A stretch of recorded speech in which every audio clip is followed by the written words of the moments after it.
a dynamic process. When we think of existence, existence is a static entity or a static concept. In a dynamic reality, reality is dynamic, it is always changing. That is what reality is all about. So we are getting hold of an unrealistic concept of existence. We are not really existing. Our whole life is like a ball that is thrown up into the air. If you throw a ball into the air, you see it going up, but it is in the process of falling down. And it is changing all the time. It was a philosopher who said, you cannot enter the same river twice.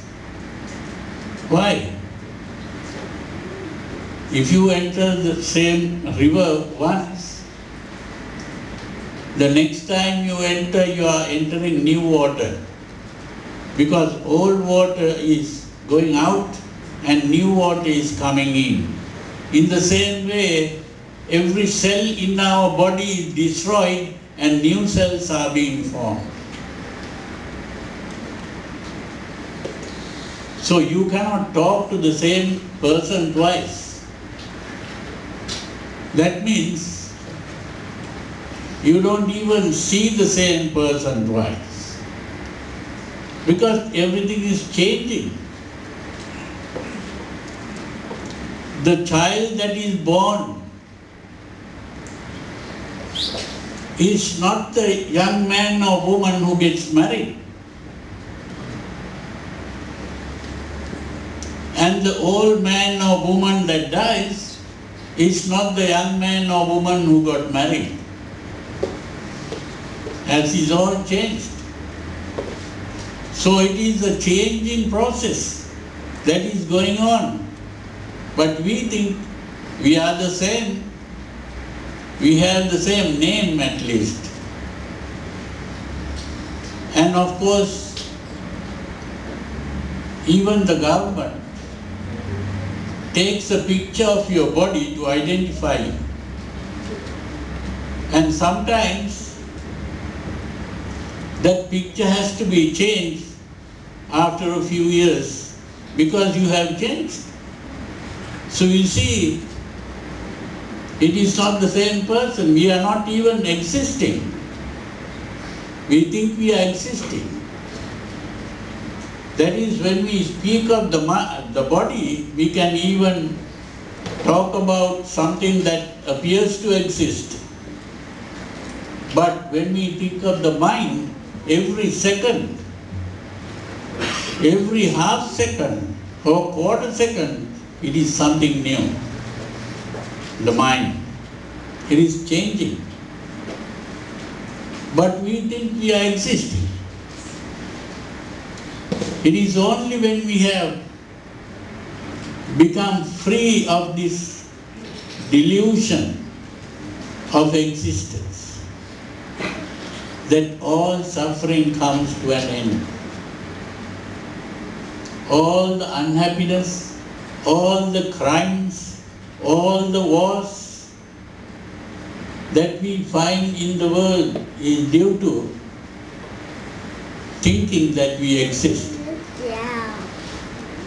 And all the unhappiness is that. It is only when we have become fully aware that we are not really existing,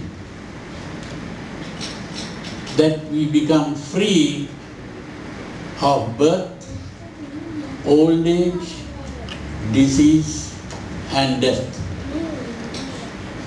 It is the freedom from birth, old age, disease and death that is called nirvana. Nirvana is not another heaven that you go into and live for permanently, forever. It is not everlasting happiness or everlasting life. It is the realization that we are not existing. And it is only when we have realized that properly that we become free of death. We become immortal. And immortality is what every religion is trying to achieve. But it is only the Buddha who realized the truth about life. And it is Buddhism that really teaches the real freedom from death or immortality. Not by becoming eternal, which is an unrealistic concept. It is by gaining freedom from the illusion of existence.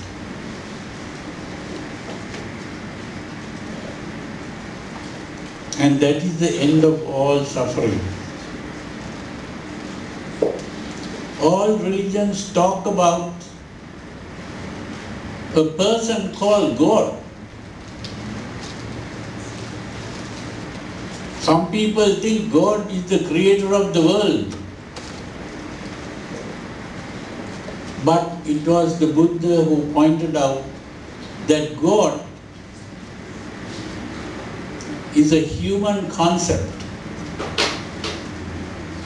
Those who believe in a God think that God created man in his own image. What the Buddha pointed out was that man created God in his own image. One philosopher said, if the cow had a belief in God, that God will have two horns also. Why? Because the cow is also going to create the God in her own image. So it is that it was really the human